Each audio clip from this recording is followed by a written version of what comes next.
officially welcome to my channel.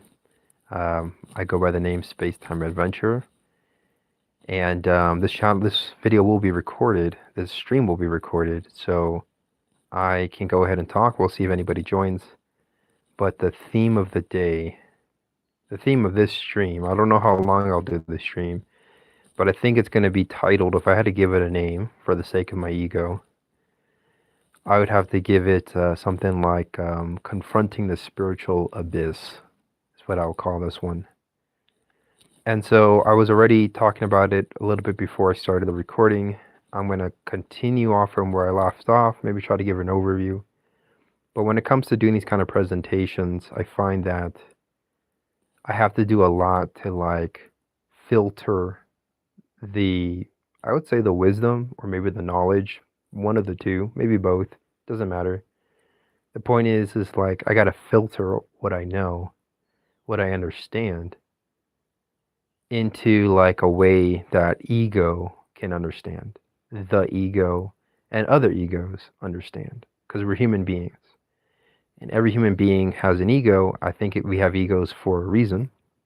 And that reason is, I'm not exactly sure what the reason is exactly, but I believe there is a reason, and it's part of the designed by God. So a lot of my insights do come from a spiritual angle, and I have used a lot of holy scriptures to make sense of spirituality, but I've had to learn from a lot of people too.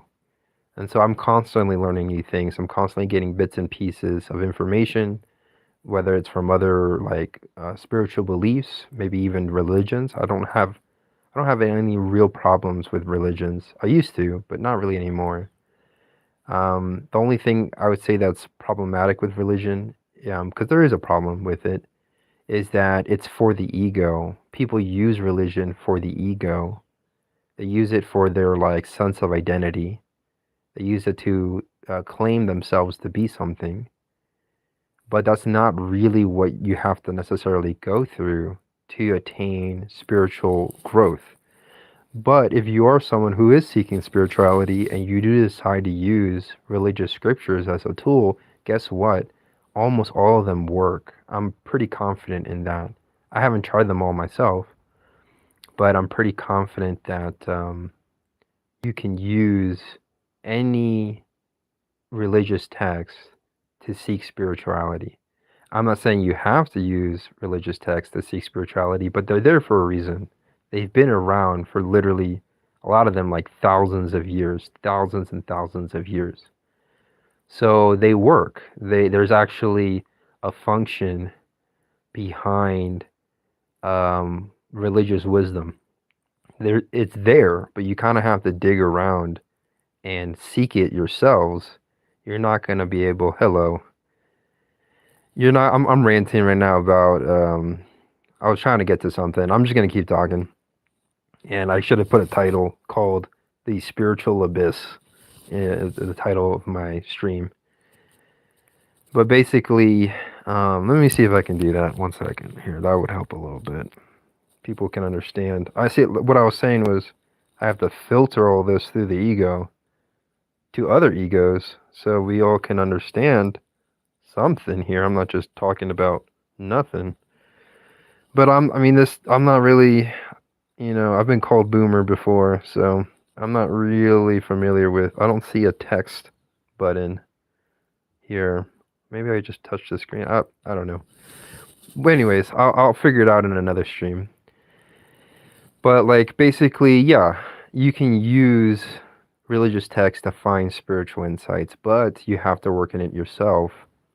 I think what's worked for me is simply trusting my instinct and trusting my gut and understanding that my gut instinct is there for a reason and it's telling me something. It's been telling things that pretty much no one else I've met has 100% agreed with.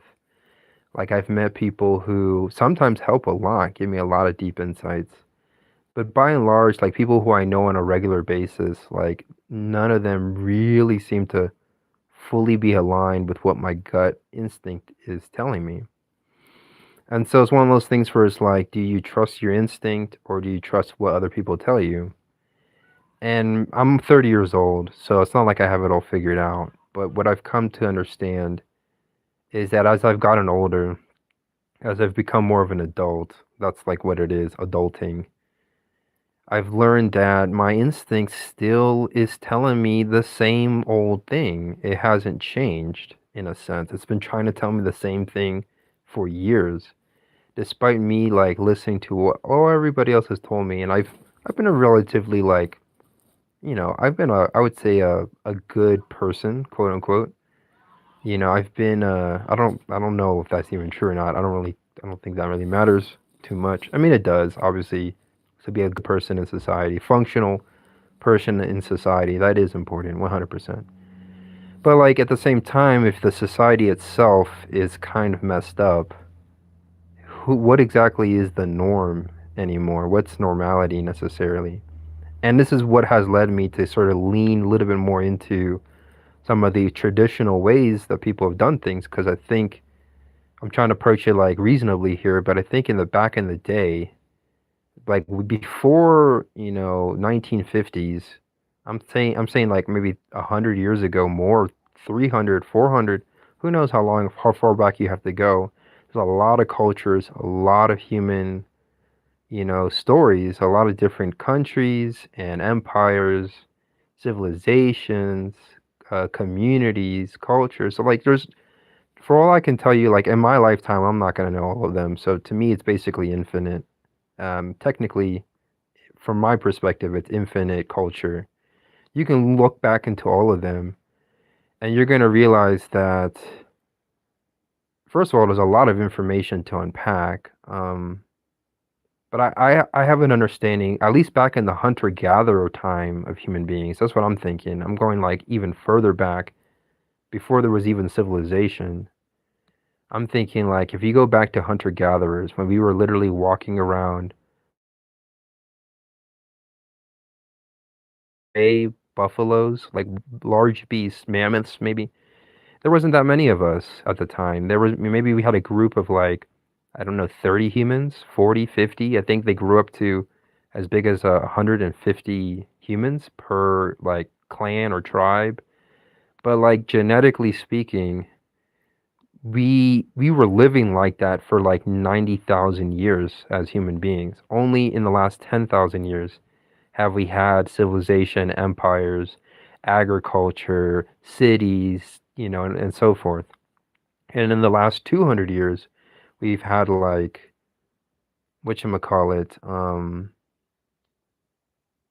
like industrial cities, right? So my point is, I mean, if I'm trying to approach this in the most pragmatic way I can, trying to be as logical as I can here, trying to use my logic sense, my 2 cents on all of this. I would say that like we were wired as human beings to live as hunter gatherers for like 90,000 years at least, if not more. Could be more time than that, at 190,000. I'm not sure how long Homo sapiens have been around.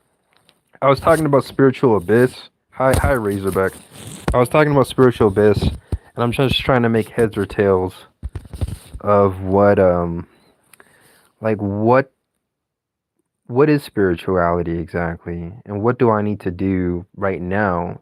Today is what, the 16th of April? Let's see. Yeah, today's the 16th of April. So I'm simply trying to figure out what do I got to do at 30 years old right now in my life to move forward in my life in a spiritually healthy, functional way, and do it in a way that is in alignment with like my gut instinct and my gut, whatever my intuition is trying to tell me. And then I guess I'm just like going ahead. Doing a recording now. This stream is going to be recorded, so it's going to be on my channel. And simply just trying to figure out like share as much information as I know, and think out loud basically to kind of figure out what I gotta know to kind of move forward. Basically, that's what I'm sort of getting at, I guess. So I was ranting about like what human beings are. Like, what are we used to? And I have reason to believe that we're better wired to be hunter gatherers these days. I think not maybe not all humans, but I think a lot of humans, more than you would think, are wired to be like hunter gatherers rather than be like living in cities and whatnot. That's kind of like the oversimplified way of explaining it. It's not. I'm not being very scientific here. I'm kind of being like, I'm being, as the Americans would say, I'm being a layman. I'm just a good old, you know, blue collar lunch break conversation. That's what I would talk about if I was on my lunch break. I don't know if most people would give a damn, but I would talk about it because I've been thinking about this for a long time, trying to figure it out, make heads or tails of it, I guess. Ugh, too many sayings. The sayings don't make any damn sense. It is what it is. What the fuck is it? What are you even talking about? I don't understand. What is it? What do you mean it is what it is? What is it? I don't know. So yeah, it's not. I have found that it's not helpful. It's not good for me. Thank you. It's not good for me. I appreciate that. It's not good for me to focus on the sayings, and I'm trying to talk practically to like a more practical audience, but keeping it. If I'm really trying to be pragmatic about it or practical about it, not just be frank about it, I'm saying like hunter gatherers, man. Hunter gatherers, I think, is in my life the kind of the key that I'm looking for because I want to build a house, for example. Like I want to actually build my own house. I want to grow my own food. That would be nice too. I don't have to like buy I don't have to grow like all my food because I got people who can help me with food. There's farmers where I live by that I can pick up food.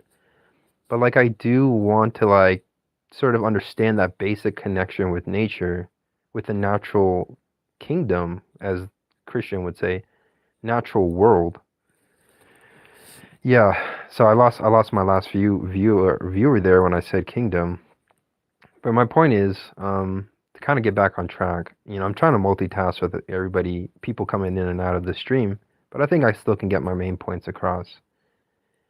But what I was saying was hunter gatherers, seem to have had a deeper understanding of like the natural world in ways that I don't necessarily believe that a lot of the way human beings are living today either have the opportunity to experience or like really get to experience.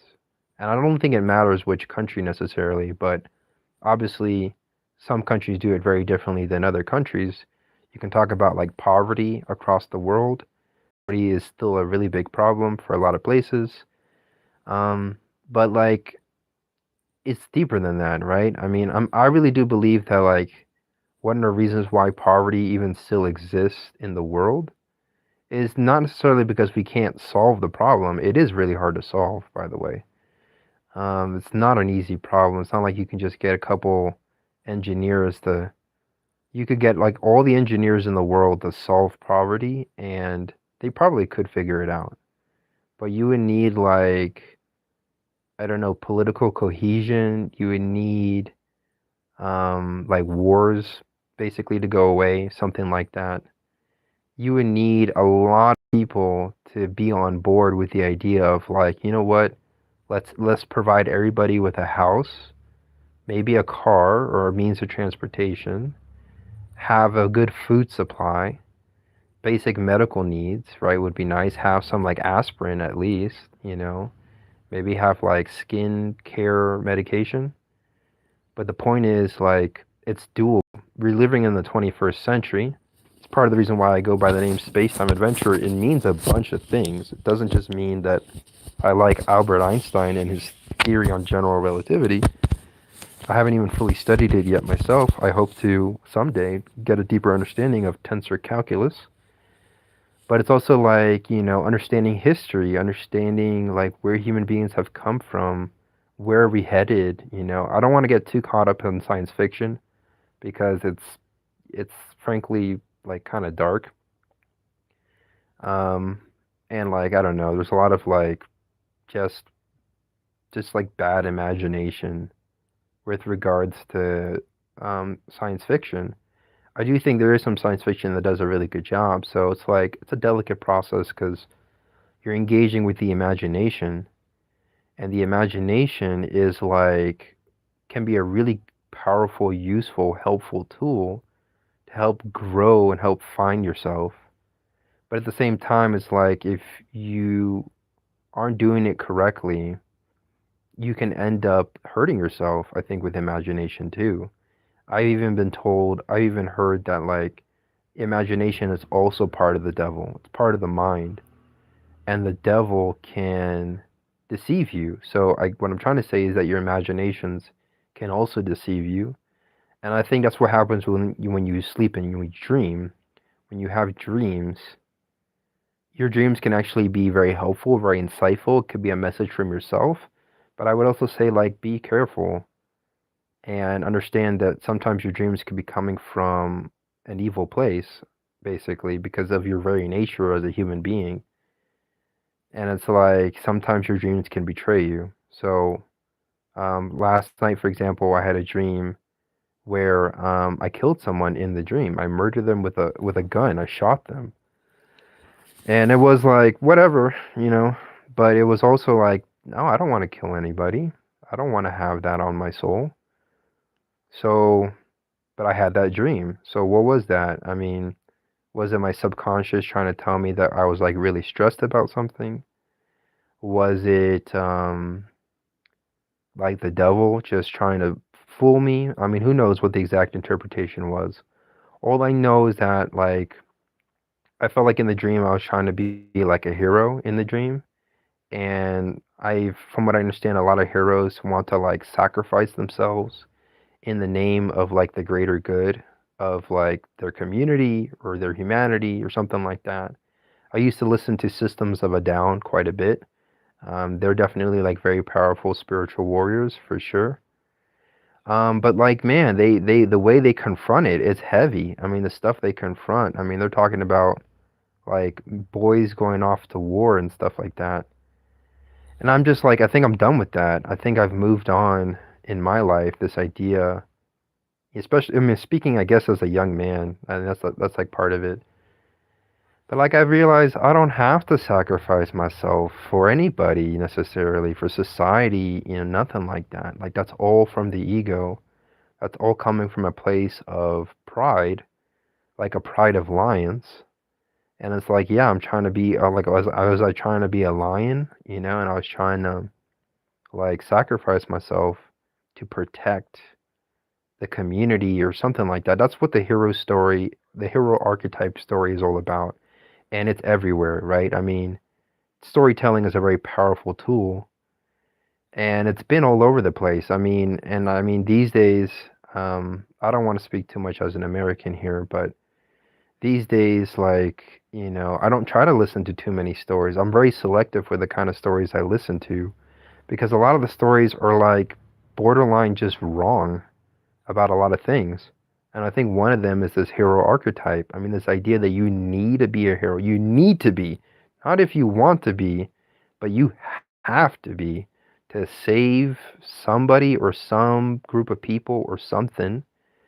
But I'm starting to learn, as far as my spiritual growth is going, I'm realizing that a lot of human beings aren't even ready to, as they don't even like, they didn't even notice. Or if they did, they weren't even that aware of what happened. They were so focused on themselves, not even, they were so upset, they were so angry that they weren't able to notice the big change that happened in which that person went through all of this rigmarole.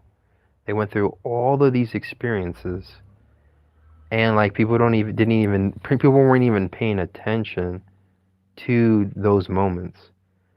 I believe this is why the main focus is don't focus on people, focus on God.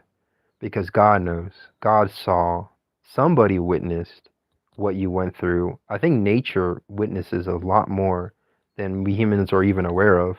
I think nature is actually observing us a lot. But we human beings, like, a lot of us are either, as the saying goes, either they're dead, they're walking dead, or they're asleep. One of the two. Zombie Nation, they're dead. I'm so dead. 304 would say that. Or like, they're asleep. People are asleep. They're not even like fully conscious. And it's like I'm not here to say that it's easy to be conscious. I think it's a lot of hard work because you have to face the truth, you have to seek it, you have to want to know. And even if you do decide, if you can even make a decision, you do decide, you know what, I'm going to seek the truth. Guess what? You're never even going to know the whole truth. You can try all your dang hardest to find it. You're only one person, You're not going to know all of it. It's just impossible. Even if you did, you would be like the Nazis at the end of Indiana Jones in the Lost Ark, and they like literally they're like ah, ah, ah, and their faces melt from the knowledge. There's too much knowledge for any human being in the process. There's certain things, and this is why I lean back into the spiritual scriptures for wisdom, not for knowledge. I'm not seeking knowledge. I'm not even trying to understand Jesus Christ. Not exactly, not directly. I'm just trying to figure out like what is it I gotta know to live a harmonious life with the universe, right? With this universe, not some Rick and Morty all parallel dimensional universe. I'm talking about this one here. The one that I got, the one that I seem to have, the one that I seem to be experiencing day in and day out. I know that the sun will rise. I know that the sun will set. I know that the moon may or may not show up some nights, depending on if there's clouds or if it's like a new moon.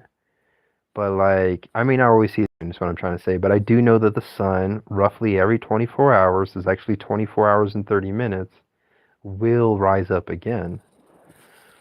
So, like, there's some practical things that I can focus on as a human being to understand, like, a little bit, not even about reality. I'm not even talking about reality. I'm just talking about the universe. And, like, what can I understand? I believe I've been told, shout out to the Machine Lies. I've been told that we're living in the third era of humanity right now. And this era is called the era of science and technology. So what does that mean? It means that there were other eras before science and technology. I don't exactly know what they were. I would assume that one of them was like religion. That could be wrong. Then another one was whatchamacallit, philosophy. But I don't think so. I think we're still living in those eras as well. We have a lot of religion today. We have a lot of philosophy today as well. Um, but like the main driver, I think, of society, to me, in my opinion, may or may not be science and technology. Or if not, that's where we seem to be headed. It's hard to say. But like right now, with the way everybody's on their phones, a lot of people, a large percentage of human beings are on their phones. I have reason to believe that, like, the phone network, right? These phones, these cameras, the internet, all of that is a product of like technology. And so here we are, the trying to communicate through these platforms. But it's so easy then to get caught up and like distracted and believe that, oh, I'm actually connecting with things. But like, I think it's probably wiser to recognize that what you're actually doing is trying to connect with other human beings. And you're connecting with other human beings who are physically alive on this earth, and they are somewhere else on this planet with a radio signal coming out of their phone, a transmission is coming out of their phone, goes up into a satellite, and then it goes off to another device. It comes down and it connects to another person. So it's not a physical connection in the sense that like you are holding hands with somebody or giving them a hug or you are doing anything like that.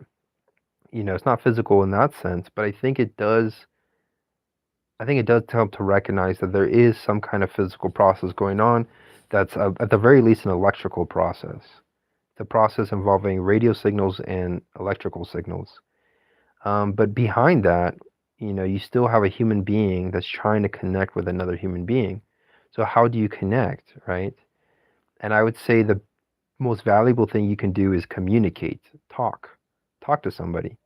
Share your ideas, share your concepts, share your beliefs, that kind of thing. I think that's probably the most valuable thing you could do. Um, but having said that, what do I believe in? What can I share? What can I say? And I'm just under the impression that, we live in the science and technology era. Okay, that seems to be established.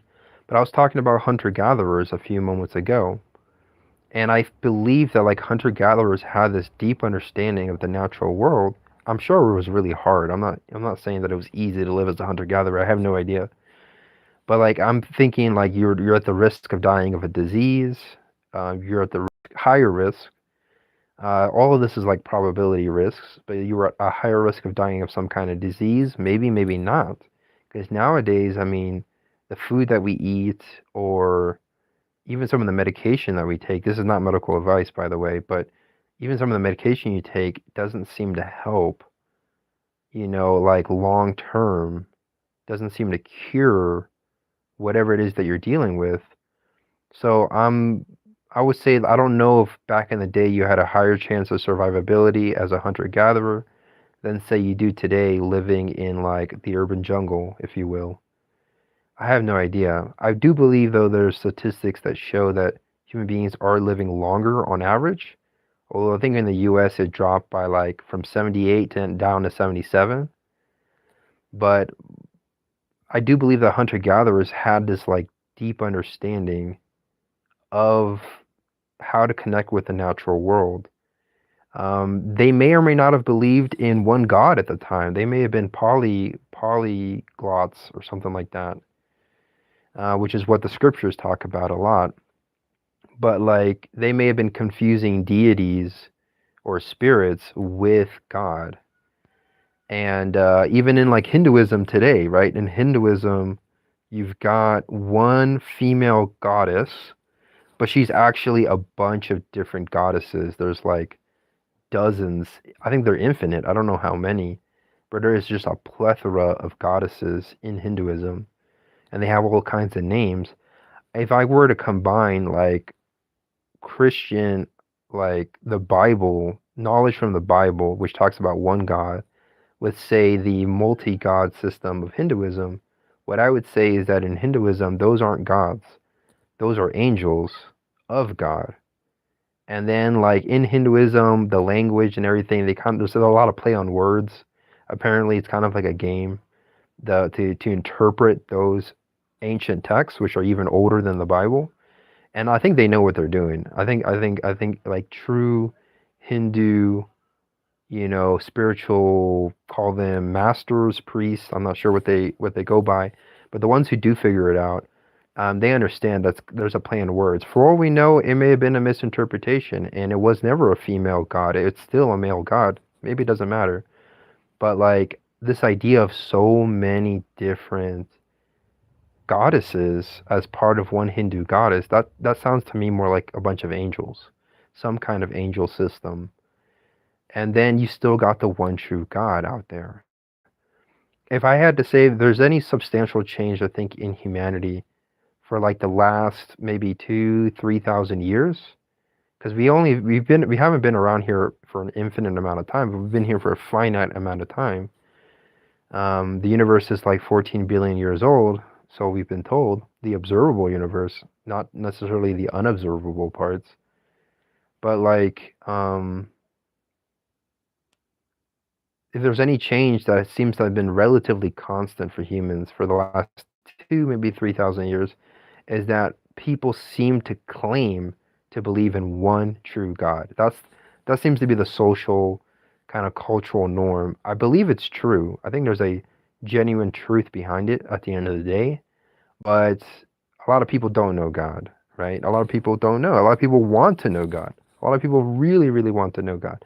But like from what I've experienced in the last few years of my life, I don't think you can really force anyone to find God, nor can you expect everyone to know God. And the wildest part to me is that the Bible, I don't want to harp too much on the Bible, but it's very powerful if you use it wisely, talks about this. You know, they say like there's not many people who are actually going to know about God because the amount of things you have to go through to get to that point where you get to know God. I mean, you were talking about like you got to walk in a desert for 40 days. I mean, who's the last person you've met who's walked through a desert without any water for 40 days or food? I don't think. I mean, it's just you don't hear about that much. But there, you know, the wildest part is that there are people who are doing that kind of stuff in society today. There are people who are on an odyssey. You know, they are trekking through life, getting from one place to another, and they do seem to find God. So I've been blessed enough. I've done a lot of travels. I could do a lot more traveling for sure. I could do a lot more traveling. But like I don't know if I have it in me, frankly. I don't know if I have the confidence, let's say, to go out, like pack my things, go to like Morocco and like walk or hitchhike my way to Egypt. You know, that'd be one hell of an experience for sure. Shout out to the book The Alchemist, good book.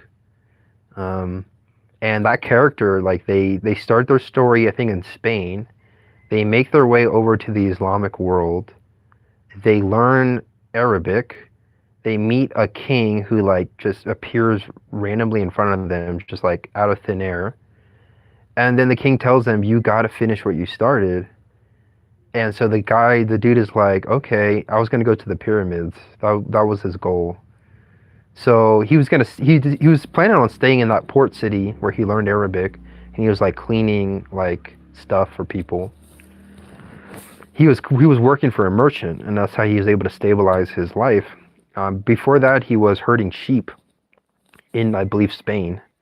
He makes his way over to Morocco or somewhere in North Africa, and then he learns Arabic. He's staying there for a little bit of time, and then he meets this king, and the king tells him like, "Yo, the magical king just pops up out of nowhere and says, my dudes, you got to finish what you started."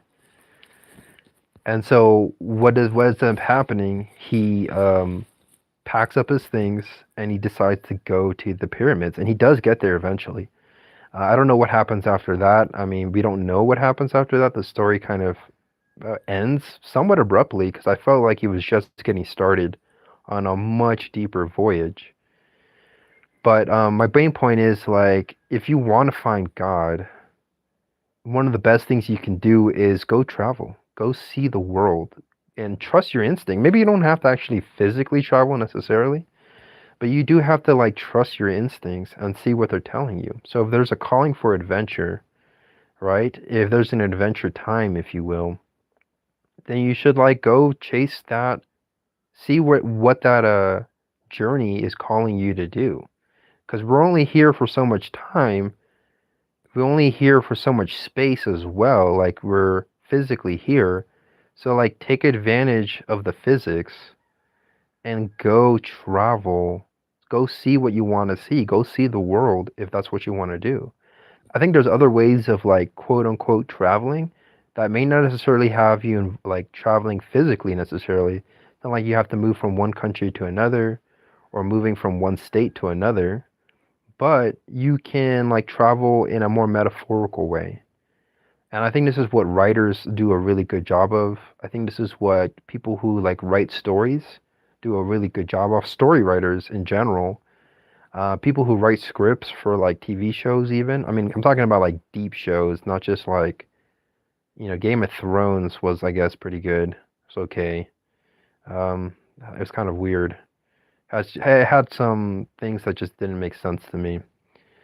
But like overall,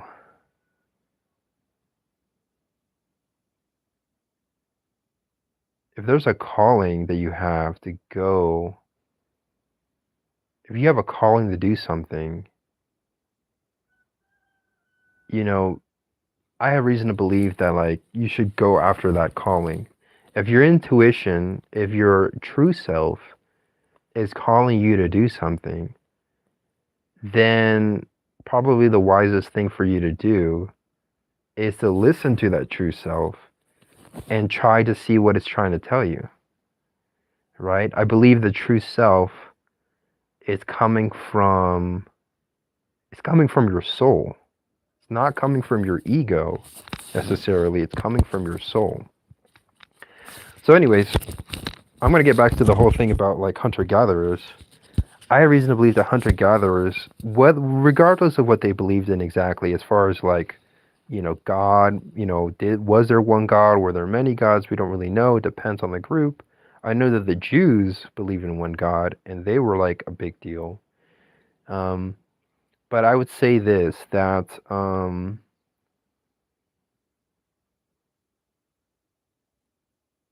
regardless of what they actually believed in, they seem to have had some, I believe they seem to have had some sort of deeper understanding of the natural world.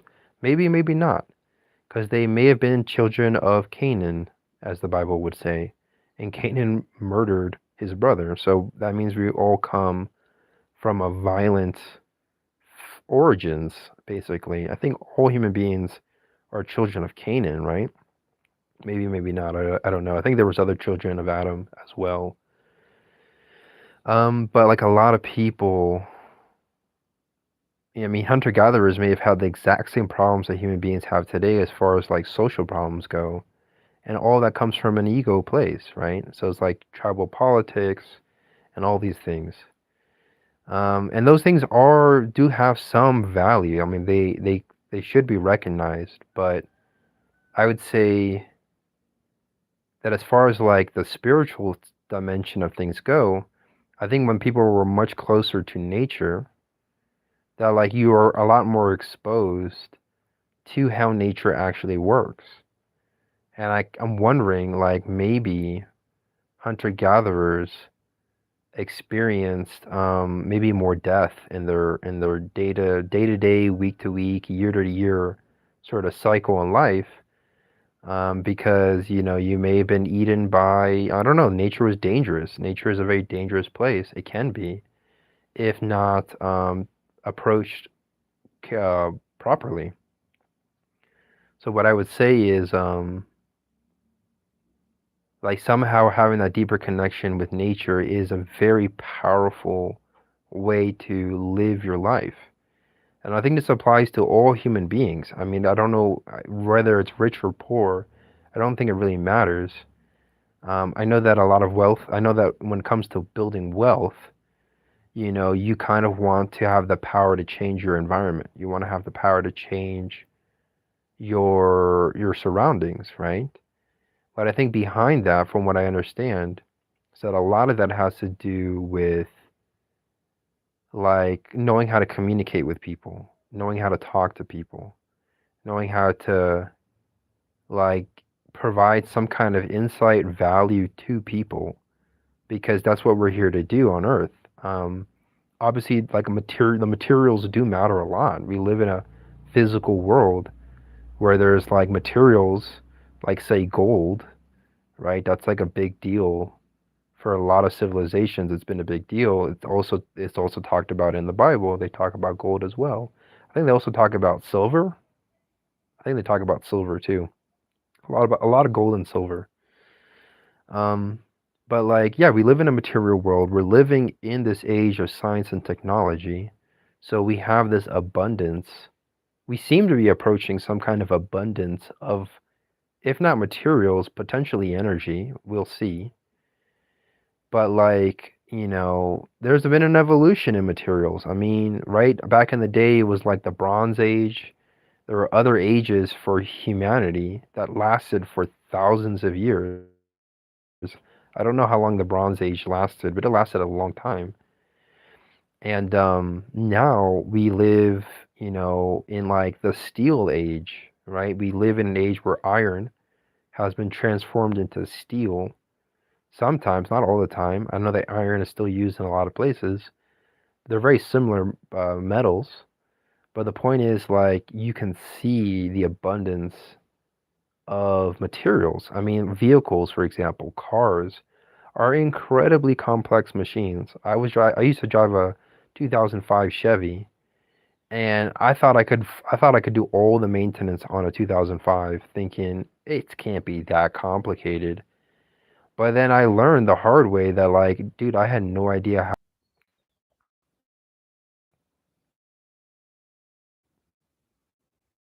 very it's not that like it's impossible to learn, but it's like you really gotta respect it for sure if you want to understand how it works.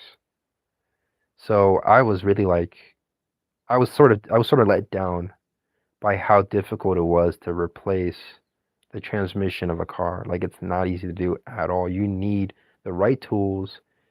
You need a way to like move apart the engine.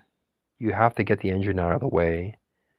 Um, it's not easy to do. It's a lot. It's very challenging to fix a 2005 Chevy if you have never worked on a car before.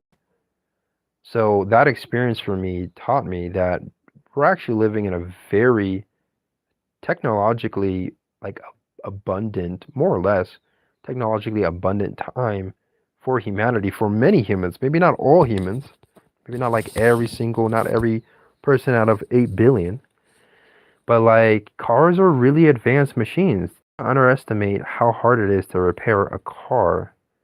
And we take like car mechanics for granted, but like, you need someone who's like dedicated their whole life to working on cars to be able to fix anything that that car needs fixing in order for the car to function. So cars are just one of many examples of where I feel like there's evidence of some sort of technological abundance that our society has, civilization has.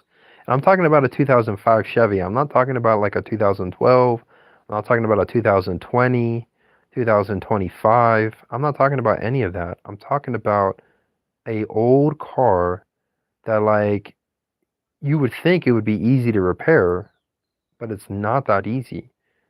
So it's come a long way. Like if all the mechanics of the world disappeared tomorrow, society would be totally screwed because nobody actually knows how to fix a car, which you would think is easy to do, but it's not easy at all to do. I'm not talking about just changing the tires. I'm talking about like, you know, fixing oil leaks, changing the transmission, fixing some kind of piston component in a car engine. Who knows? So that's one of like many examples that I can think of. That's my example though. That was the one that I went through that told me like, whoa, my whole life I've been driving cars, I've been having cars, but like no one taught me how to fix a car, and it shows. Like I had no idea how much effort goes into fixing a car. So there's that experience overall. That's what I can say on that. So when you compare that to like hunter gatherers, right? Hunter gatherers didn't have cars. We know that much. But like, I mean, I think they were still finding ways to like get through the day, right? And I think a lot of their focus was probably getting food. But I think they found like a very harmonious way to get food when there wasn't any wars involved. When they weren't being chased down and like they weren't refugees of a land and they had to abandon the land because another tribe was attacking them, let's say, or like there was a nasty wolf population or something like that. Who knows? I don't know. I don't think wolves were. I know that wolves are dangerous, but I think human beings by like 50,000 BC seem to have found a way to protect themselves from wolves pretty well. But I do feel like a lot of human beings had an opportunity during those times, during those long years, thousands of years, to work on spirituality. And I think that's what they did a lot. I think a lot of them focused on a lot of spiritual traditions. And I could be wrong, I'm presuming here. And I think it may be varied by specific group, right? But I can't help but notice, like, living in Las Americas today, I can't help but notice that there's still kind of this like somewhat dramatic mystery when it comes to Indians or indigenous, whatever term you want to use. There's like a dramatic mystery about it. But when you look at it pragmatically, like what they had to do to survive, it's not that mysterious, I don't think. You needed to stay warm, so you needed to have a fire. Got it. You need shelter because it may be raining. You don't want to get wet all the time. Got it. You may need some like medicinal plants for like whatever you were dealing with, right? So they were constantly collecting plants. They knew a lot about plants, and they were able to make their own like makeshift medicines with that. That was pretty cool. They seem to have been in relatively good health physically, so they were doing something right. The main mysterious part is the spiritual side. Like when you've got your food, you've got enough wood for the fire, you don't have Wi-Fi, you already made your plant medicines for the week. What else are you gonna do? You have kids or something, right? You've already taken care of that. What else are you gonna do? And I think the main question there, it's a very human question to have, but I think the question is like, how are you going to develop yourself spiritually? How are you going to find your higher power? How are you going to find your higher intelligence? There is obviously a higher intelligence in this universe. So how are you going to connect with it? How are you going to let it teach you what it wants to teach you? Maybe it even created you. We don't know. But the point is, like, what are you going to do, right? And so I think that's like the main homework assignment that we humans have been given, oddly enough, is to answer those very simple questions, the kind of questions that kids ask about all the time. What is it I gotta do to like figure out who I gotta be and what I want to be and what am I born to do? That kind of thing. And so I do think the word spirituality is about that project. It's a very practical process. It's not some like hallelujah necessarily. It's more about, I mean, I think that's part of it too. I want to respect that, but it's also about like working on yourself, right? So how do you do that, right? Well, ideally your parents would teach you everything you need to know about spiritual growth, and maybe even your grandparents. If you're part of a tribe, you would have many people in that tribe teaching you many different things.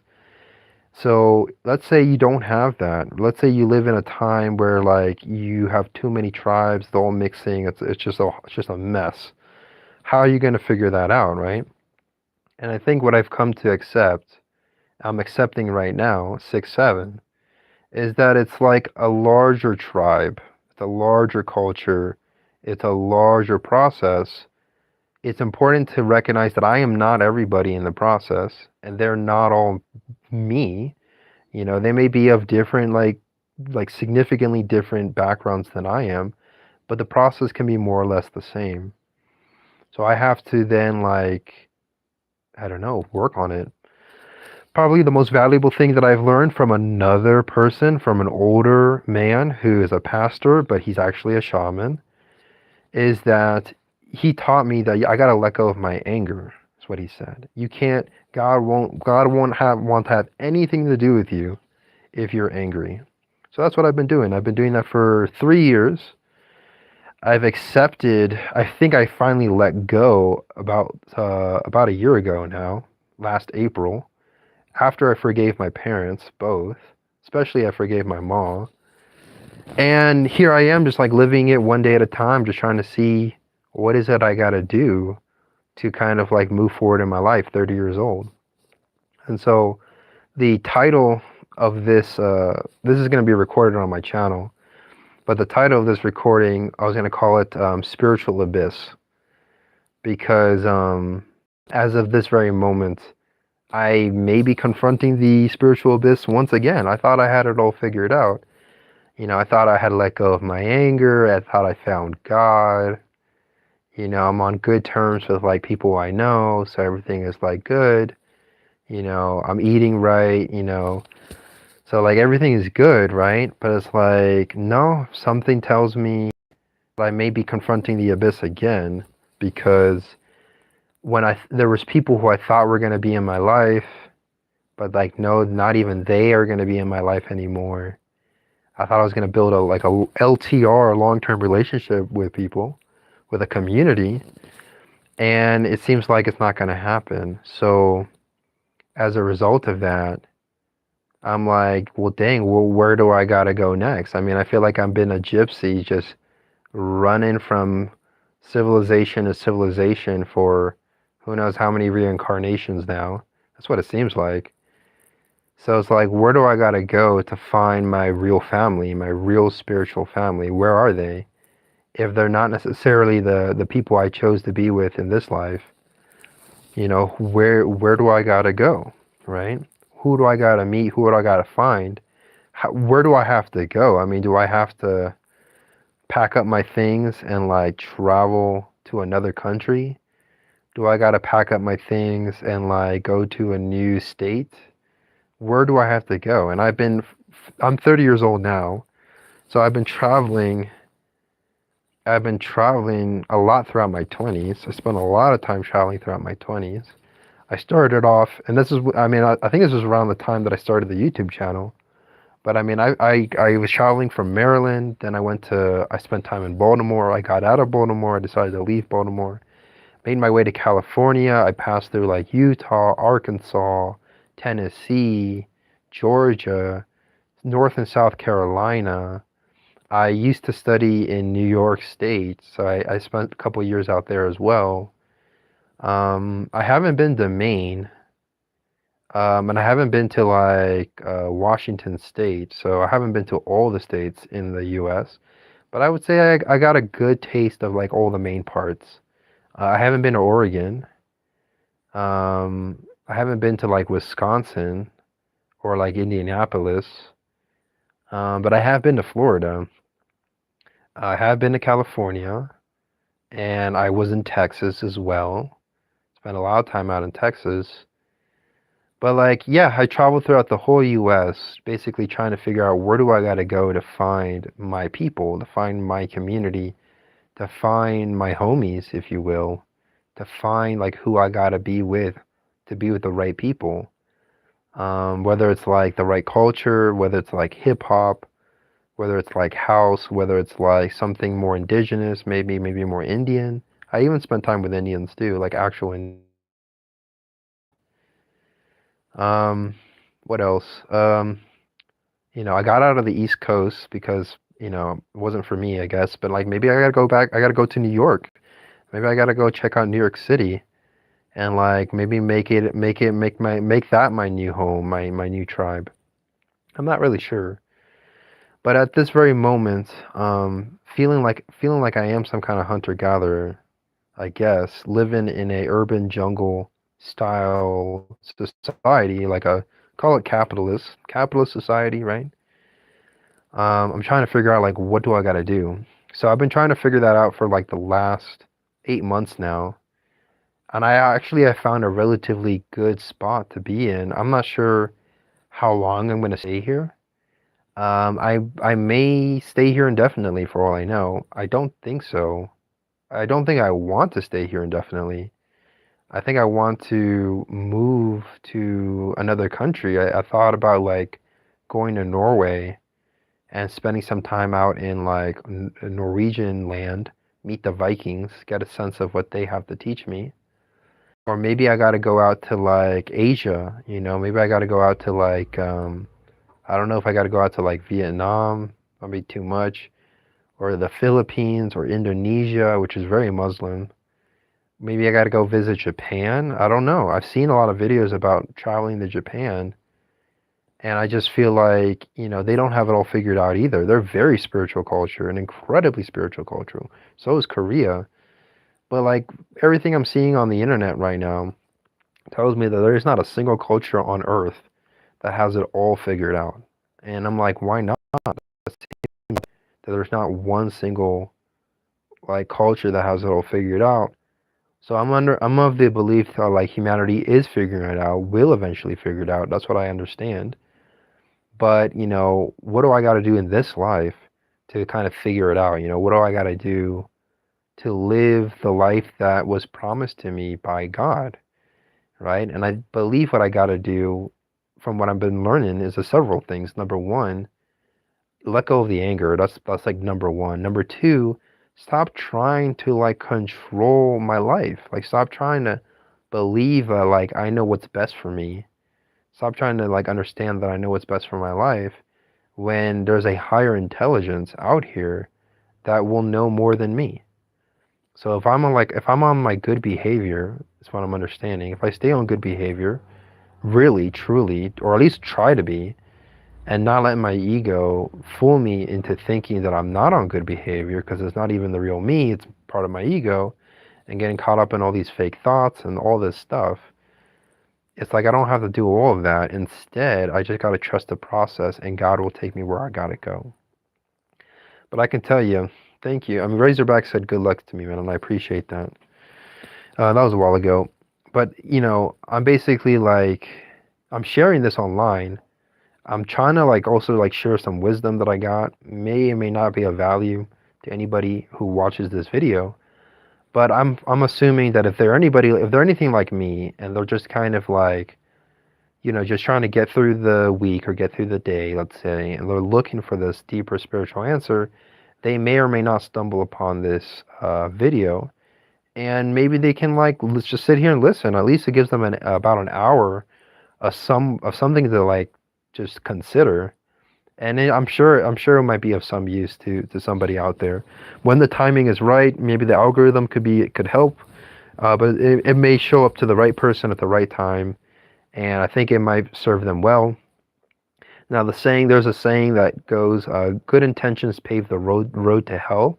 I believe that is actually true, but I would also add that in order to get to heaven, you got to go through hell. So, in other words, if it means that whoever watches this video ends up confronting like hard aspects of their life, hard truths, and they end up confronting difficult challenges in their life in order to get to a better place, then I'm like, best of luck, man. Best of luck, man or woman, doesn't matter. Man of the womb, you're the same. Best of luck to get to where you gotta go. I wish you the best in your journey. I'm here, just like, sending you the energy, good energy that you may need from somebody who I would say is not really upset. I mean, I still get frustrated from things from time to time, and I mean, regardless of whatever it is, I can tell you that like I feel like I'm in a pretty good place overall, you know. But like I'll also tell you this much, even though I've let go of my anger, even though I'm like doing a lot to trust the process, even though I'm accepting that people are going to come in and out of my life, and it's like I can't control that. I've been trying to control people coming in and out of my life for like years.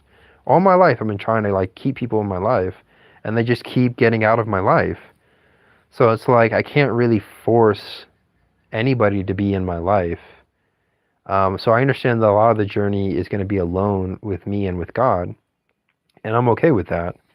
But I'm also thinking like, or I'm also understanding. I'm not trying to think too much about it, but I'm also understanding that like, what am I trying to understand, man? What is it? What's this last component here? I also have this understanding that the reason why people have been out of my life is because God is actually like rewiring, reprogramming my life so that the right people do come into my life. He's basically kicking out the wrong people in my life, who even though they were kind of flawed, I mean, I still like them a lot. I thought they were like good people. I really did. I really felt like they were good people. I felt like they had a lot of potential.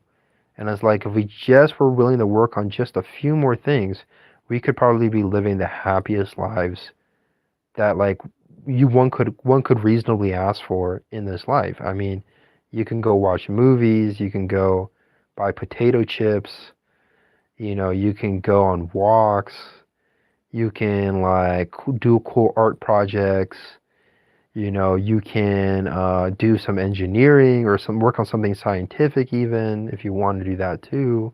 You can build a house. You can like put solar panels on the house. You can have a campfire. You could just have an incredible experience with like people if like people are basically willing to like meet you at that spiritual like curiosity, at that spiritual outreach, and just try to get to that place. But like I don't think you can force it, right? I don't think yeah, you can't force it. You know, people there's a time and a place. Everybody's on a journey. Everybody's traveling. And it's like it may take 1,000 years. I don't know how long. It might take like 700 years for a human soul to get to where they gotta go. So I don't want to preach too much like my exact belief system, but like based off of all the information I've gathered, my understanding is that reincarnation is a thing. We may be in a simulation, you know. And so basically if you don't figure it out in this life, guess what ends up happening? You don't even necessarily go to hell because you may already have been in hell your whole life. So you're not getting out of hell in that sense, but you may be reborn again and you're going to like basically like continue living life on earth until you figure it out. And I guess if you do eventually figure it out, you get to go to heaven, which apparently is like this infinite place. But regardless, I mean, again, I don't want to exactly know how it works, how it goes down, but that's my best guess. So I am wondering, like, man, if I don't figure it all out in this life, I'm 30 years old now. Do I really have to like live another life again? Damn.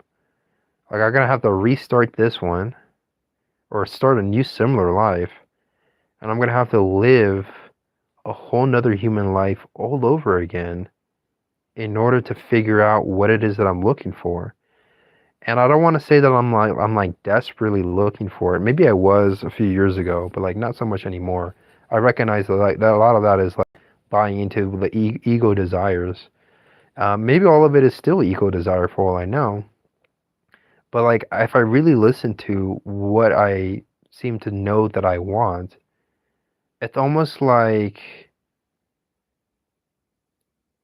I know what it is, but it seems so practical that it doesn't even, for whatever reason, it seems so practical that it doesn't even seem possible, given how bizarre and how upset so many people are these days. I mean, and I may have been a relative constant for like all of humanity.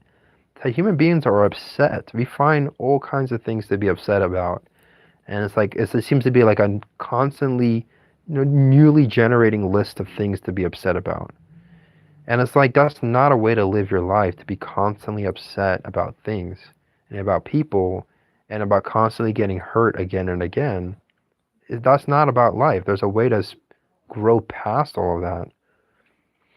And so when I listen to like my inner self and I listen to what it's telling me right now is that there is a group of people out there for me who are like gonna listen and like spend time with me, talk to me about like relevant things, and we work on each other to like figure out who we really are. Because I mean, I don't think anyone really knows who they really are.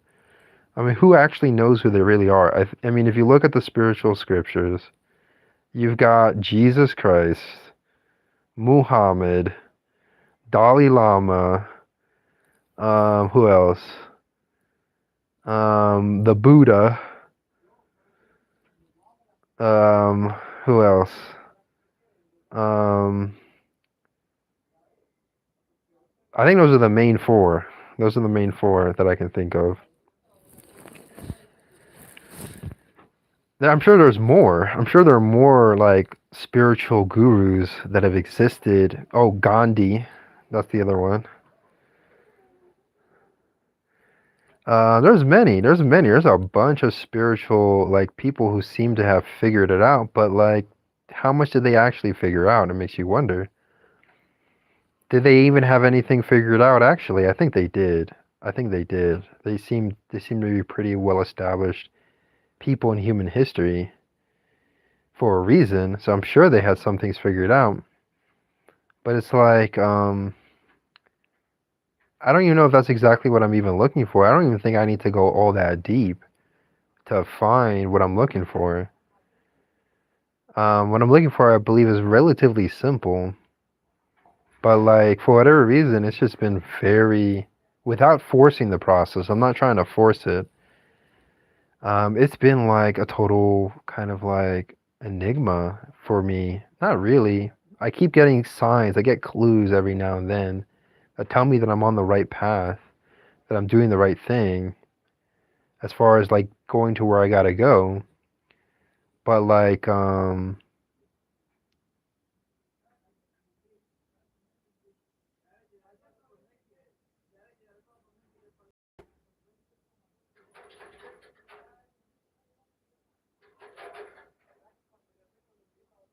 mean, it's like, how to say it? I don't know. I feel like these days I meet people and I'm like so close and yet so far, you know? And it's like, why? ¿Por qué?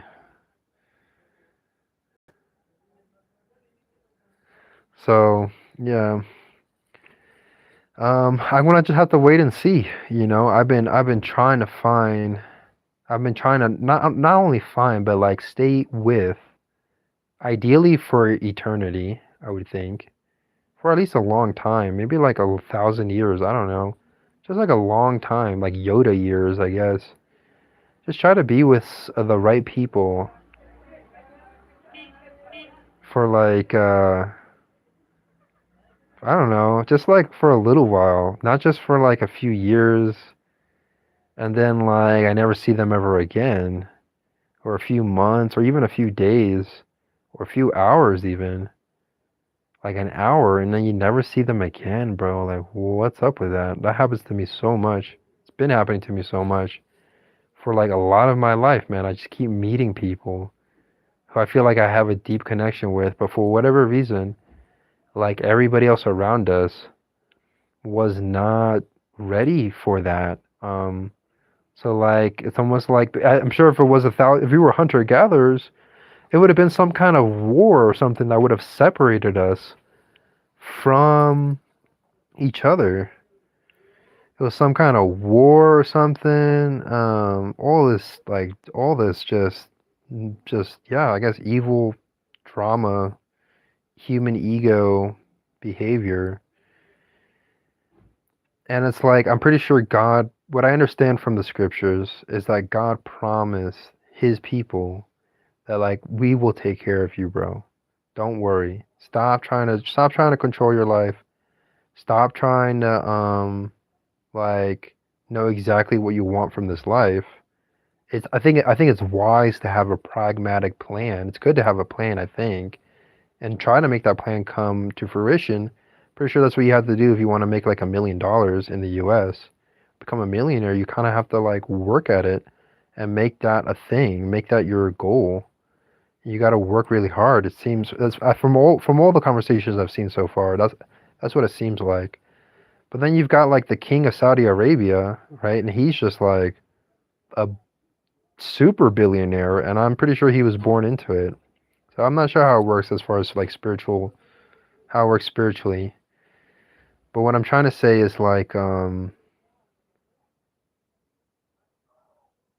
there are some like practicalities to being the seeking wisdom. You want to like do practical things. I think being a good listener is very valuable. But like, at least from what I understand at a deeper level, what I've been understanding over the last few years is that a lot of it is not in our hands. Maybe it is in our hands, and maybe we do gotta like take action and you gotta do all these things. But like maybe not. I'm not 100% sure. You probably do. I'm thinking like logically that's what you gotta do. But as far as these like deeper things, as far as like who you're gonna meet, who are you gonna connect with, who are you gonna find, who's gonna cross paths with you in your life, I mean, how can anyone exactly calculate that, right? Is there an app for that? Does the internet keep track of that, right? I mean, does any government actually have all the data? I don't think so. So at least not yet, I would think. I'm pretty sure we'll see what the whole AI thing ends up doing. But I'm pretty sure like a lot of it is from a higher intelligence. That to me is the God. Higher intelligence. Smarter than you, bro. You can't outsmart God. So with that said, it's like maybe they actually might be wiser than I am, or whoever ends up watching this video, maybe wiser than you. And what a thought, what an idea. So it's like, what are they gonna?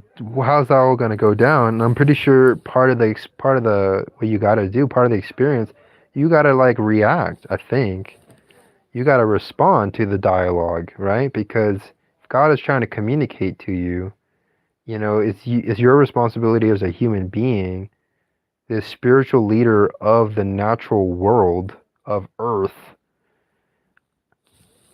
It's your responsibility to like communicate what you know about God and all that stuff, right?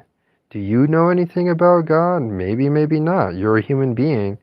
How can you expect to know God, right? But that's the beautiful thing. That's why.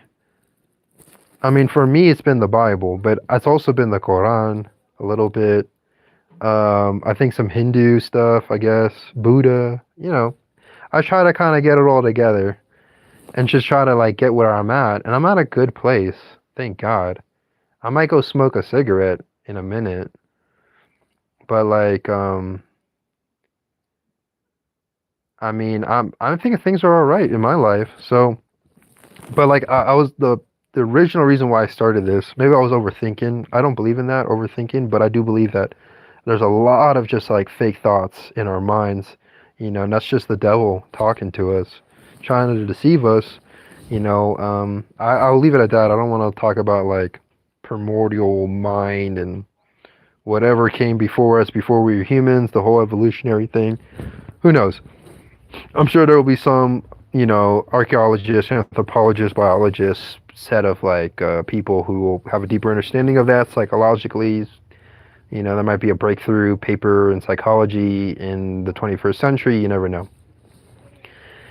Um, but like, I do think there's going to be a biological new theory in biology that I'm willing to bet on. If I had to bet money, if I had the money, I'd probably bet like either like right now. I'd probably bet.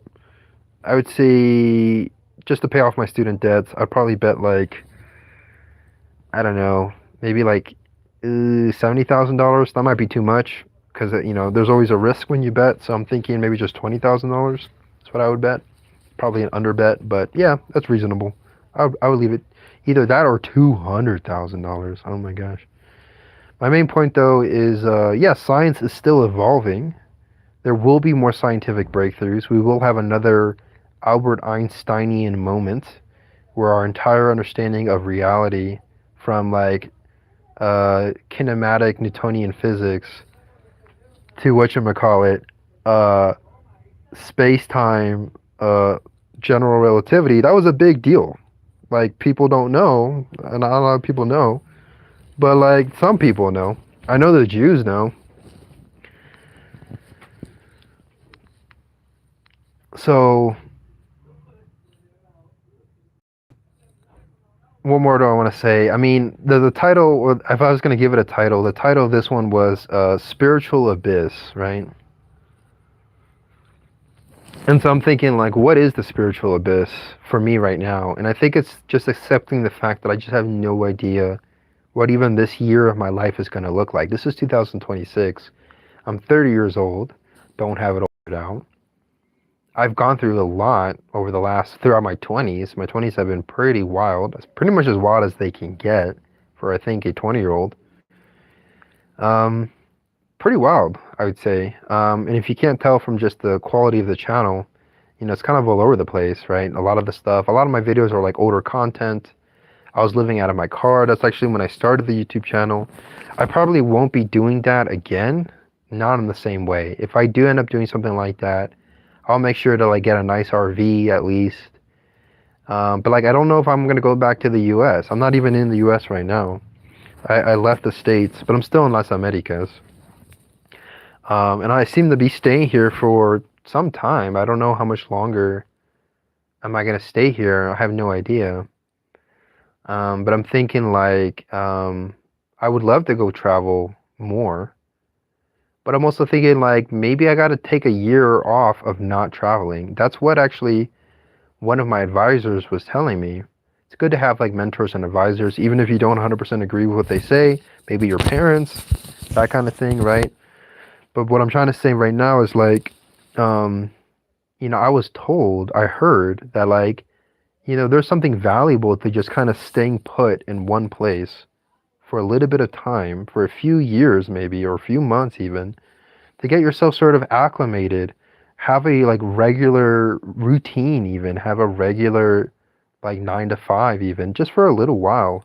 It doesn't have to be your whole life, but it can be for a little while.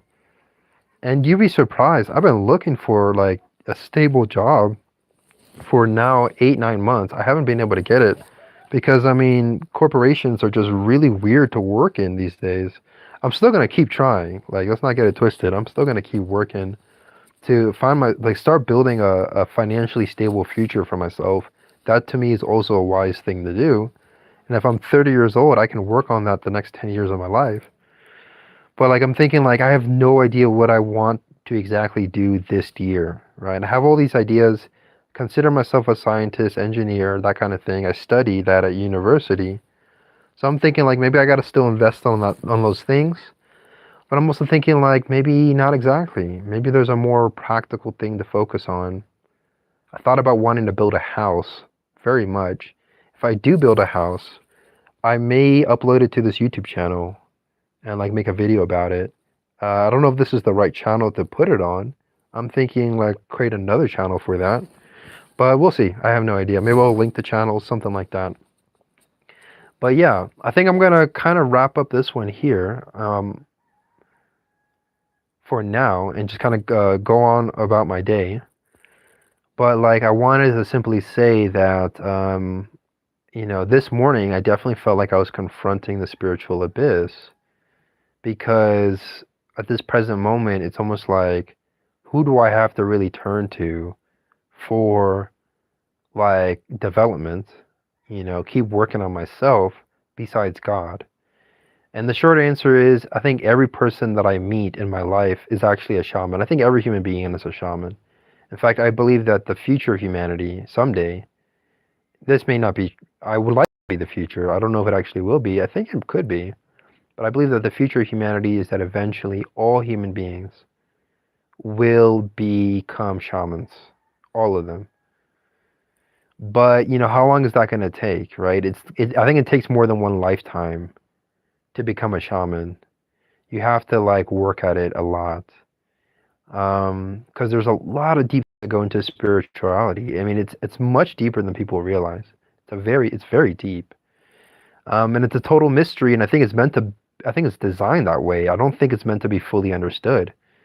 From what I've been told, you are not gonna fully understand all the spirituality, because that's like trying to understand all of God, or not even trying to understand all of God's creation. And it's like you may not even fully understand any of that. I think we human beings have the responsibility to be the caretakers of planet Earth. That's it. I don't think we need to even take care of other planets necessarily. And you can go down the whole science fiction thing and space travel and all that stuff. And it's like, yeah, we may end up becoming a multi-planetary civilization. Maybe, could happen, but maybe not. Maybe like that's not exactly what we're meant to do. Maybe some human beings, like say Elon Musk, and like maybe Joe Rogan would probably want to go to Mars too, I think. Visit. I don't know if he wants to visit. I don't think so. But I'm thinking like like a lot of the mystery is still here on Earth. A lot of the mystery is of this planet and of all the living creatures on this planet. That there are so many creatures on this planet. Many of us don't even know how many creatures are on this planet. There's like a million species that haven't been discovered yet. Millions. I don't know how many. There's a lot of like birds, lizards, and other types of animals that we don't even know the species about, right? So I'm of the understanding right now that like if that's where we're gonna end up getting to eventually. I don't know if it's in my lifetime, if it's in 1,000 years, if it's in 10,000 years. Who knows? I have no idea what the exact number is, but I was born in the 21st century. How lucky am I? What a time to be alive. And it's like I picked the right time to be alive. I did a good job on that. But I want to figure out what then am I called to do in this 21st century to kind of like see this process along, see where it's going to go. And yeah, I'm still figuring that out, I guess. But not to get too caught up in basically imagination, not to get too caught up in theory. I'm thinking like, or I'm trying to understand, or this whole spiritual abyss thing that I was talking about in the start of this recording this video. Like, why was I feeling that spiritual abyss today? And I think it's just because like, who do I turn to on a day-to-day basis for to be grounded, connected, know my God, maybe even be happy. I don't know about happiness, but I'm like, seek my peace. You know, what do I gotta do? Who do I gotta talk to? You know, who do I gotta know to be in that state, right? It's like a conscious state, I guess. What do I gotta do? And from what I understand, it's like all I gotta do is seek God, and it's all gonna work itself out. Letting go of the anger was a big one, and just not being upset by anything throughout the day. If it happens, be a doormat and just take all of it, take all that stuff, because it's all gonna just be putting my ego to work, but it's not gonna be me who's actually going through that process, which is nice. Um, and so yeah, I think that's it. That might be the answer. If there is a specific person or a specific people, persons, I'm not sure how that works exactly, people and or persons who are like meant to be in my life, I'm pretty sure God will do the work for me, or God's angels, God's agents will do the work for me. I don't have to like fight the devil trying to figure this thing out. I can allow God to fight the devil for me because I can't beat the devil. That's what I've been told too. And I believe that's true. Devil's too clever. You too damn smart. Not as smart as God, but also like, you know, don't be fooled. You know, so anyways, it's a constant process, right? And so I think that's the answer. I think any other answer I add here is probably I don't want to say that word, over complicating, overthinking. I don't think that's actually true. I think that's like some kind of trauma projection to say it that way. It's basically a lazy way of putting it. I'm thinking more like, I'm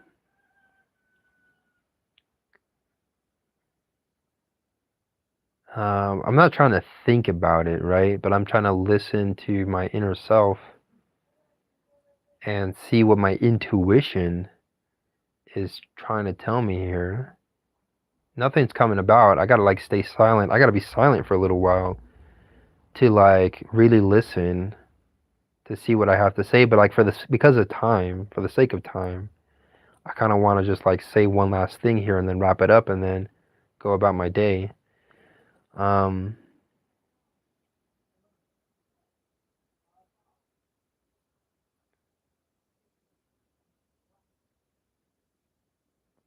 but yeah, it had something to do with that word. It's hard to say. I'll say it one more time. It's hard to say. The spiritual abyss. Oh, what a word. It's not really, not exactly. I don't think it's like the valley of darkness necessarily that people talk about. It may be like a small creek though. But I think it's just that like I thought I was gonna be with certain people to teach me, and it's like the universe is telling me that we've already taught each other everything that we need to know. And it's like I may not need to see them again, unfortunately. I may not be able to see them again. I may have to go travel to go see them. And it's like, I don't know if I can. I don't know if I have the resources at the moment to go travel and see them. So I'm just like, but they were very spiritual people, right? I mean, they claimed to be very spiritual people. So I felt like I learned a lot from them. I felt like I had a lot more to learn and or teach. I think teaching and learning are actually kind of the same thing. The best teachers are the best learners, and they learn from their students. So I felt like I was gonna learn more, but like maybe that's not it. And I had a lot of my life built around that, with the intention of learning from them for like years. And this next month may be the last time that I get to see them. I don't even know if I'm going to go see them for this last for I was going to go to a ceremony, spiritual ceremony. I don't know if this is even the last time that I'm going to, if I'm even going to be able to go, if I even can go. So I guess I just wanted to say that I'm kind of like, I'm a little bummed at the fact that I can't, or I may not, like something's telling me it may not be worth to go see them. There's like malicious behavior afoot, and it's like I've trusted my instinct enough times to know that, you don't want to, you want to listen to your gut when it tells you something. So it's kind of a strange feeling. It's just another good old example of being let down, being, I could use the word disappointed if I wanted to sound like a super critical parent. But it's kind of like, yeah, I mean, speaking for myself here, like, yeah, I'm a bit let down, bro. Um, I was really counting on you guys to teach me a lot. And it's like, I kind of already knew the signs. I don't know what like this outcome is almost exactly what I sort of expected, I guess. I just didn't expect it to happen so soon.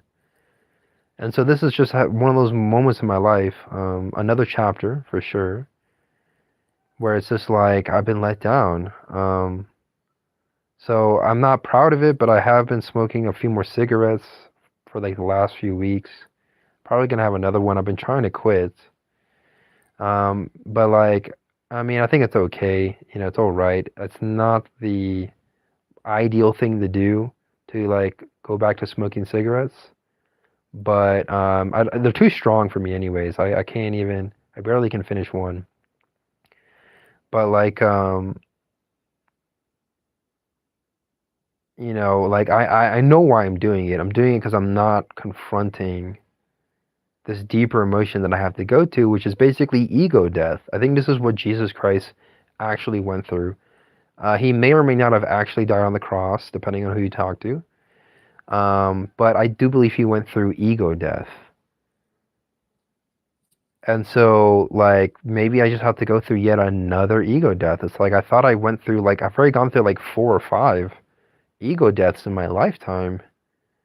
And it's like, damn, I gotta go through yet another one, it seems, because I really expected a group of humans to provide me a spiritual insight that I otherwise couldn't gain directly from the spiritual world and from God. And so, yeah, it's kind of like, dang it, dang nabbit. And it's like, what am I to do? Also, like, being laid off for like no reason, just because of like a paperwork mistake. I mean, all of it to me, the best answer I have for all these things, whenever like bad stuff happens to you, I think the wisest approach is to understand like God is testing you. You may have asked something from God and God is going to give you what you asked for, but you got to like, you may understand that like what you asked for was very specific. So like, the universe is going to wire itself, reprogram itself accordingly. The universe, maybe not even God, but the universe itself, the conscious universe will reprogram itself to serve you, the human. That's how special we human beings are. We don't even realize how much this universe is willing to serve us if we actually are willing to like provide it with the care that it, I believe, deserves, that it's earned. Um, this universe may have been built for us humans. I mean, who knows? Anthropic bias, or the anthropic principle, very cool concept, having to do with cosmology and astronomy. But yeah, who knows, man? But yeah, I think that's my answer. I just had to kind of sit here and think about it or talk about it. And for those who end up watching this video, thank you for holding the time and space for me, holding the space to just hear me out and hear my journey, hear my experience, and like bear witness to my life. I thank you for that very much. I think that's a lot of the value that we can offer each other as human beings is witness each other. Not necessarily get caught up in loving other human beings and ego this and all this like all this like a lot of this like inconsistent lies basically. No, you don't have to do all of that. We just need to seek God's love and then witness each other in that experience. Witness people who are finding God, basically, or seeking God's love. And it's like a beautiful thing. It's a very cool experience to witness. Music does a lot. Music's awesome. Seeing the work that people work on, their projects. I mean, all kinds of projects that human beings do. I mean, that's what this phone is on, right? If you've been scrolling on the phone today, like I've been, you've probably been watching a lot of cool stuff on the internet, right? So as human beings, we're doing pretty amazing things too. So I think it's valuable to witness that. And what I'm trying to say, for like officially, I guess, here on the World Wide Web, is whoever watches this, thank you for hearing me out. Hopefully, it was also able to be of value to you as well in your journey. That's really all I could ask for in this life. At this point, I don't think I have much more to ask for from the world. Is witness people's journeys, have them witness mine. If they happen to be in the same journey as my own, even for a brief amount of time, I would be very, very happy about that. I'm thinking like, let me find somebody or find a group of people who I can maybe live the rest of my life with, this life, and maybe the life thereafter. I don't know. I don't know how that works, but I'm thinking like, if I'm gonna be like any one of those characters in the Bible, I'm pretty sure they all ended up with wives. They all had like good wives. They had kids. They had like a functional life. So we'll see. 30 years old, man. Gonna keep moving forward with my life one day at a time. Only for today, one day at a time. One day at a time for sure. But yeah, thank you for listening. I don't really believe I'm in the spiritual abyss anymore. It only took me about an hour and a half to get out of it, apparently. But yeah, I think I know what I need to do. I need to accept the fact that the people who I thought were going to be in my life for a long time, who I felt like were some of the members there were part of my spiritual family. I really did feel like there was a deep spiritual connection there. Maybe they ain't the ones, unfortunately. And if they ain't going to be the ones, well, that's okay. I'm going to keep chugging along just fine. And then maybe if I'm lucky, God willing, I do find a spiritual family. Like an immediate one. I think maybe everybody are brothers and sisters, But I'm thinking like, I don't know, someone who I can maybe eat meals with, somebody who I can walk with, maybe talk about what I'm feeling in that moment, and they get to listen. Um, so yeah, and I want to be able to like hear them out too. I would probably say the only thing that would I really like maybe ask for is like we can do this in person. We can do this face to face. I think facial expressions are like really important part of like, being a human being. If you know anything about like, many like old people, of many different cultures. Like their faces tell a rich history of what they've experienced throughout their lives. So I do think facial expressions are valuable when you are connecting with a person. I know they're very valuable for like babies and children. So and adults, anybody who has parents, it's very valuable. So yeah, that's kind of what I want to aim for sure. I just hopefully I can do it like when I'm in good health, right? So I probably shouldn't go smoke another cigarette, but I probably I'm gonna go do it anyways. But that's all I have for this one, guys. I wish you the very best in your journeys. If this was valuable, you can give it a like. Maybe if I'm lucky enough, this channel does become monetized, and I'm able to make a living with something like this, with this kind of work. To me, this is like the most valuable thing that I can work on outside of like getting food and shelter, and having like a roof over my head to have available, right? I mean, I don't think anyone needs to be homeless or anything like that necessarily. We live in an abundant earth. Food is abundant. Shelter is abundant. So I'm pretty sure the Bible talks about these things as well. That can get a home, get a place to live, and live a peaceful life. So yeah, if you want to help, give it a like. I think I have maybe it was in one video, but I gotta like update my channel a bit so that you guys can support. But yeah, I am asking for help. Any help is much appreciated, of course. If not, no worries. I will figure it out one way or another. But I am going to like maybe do more of this. I've decided. And I think I'm ready to talk about certain things. I can talk about this like a bunch of times over.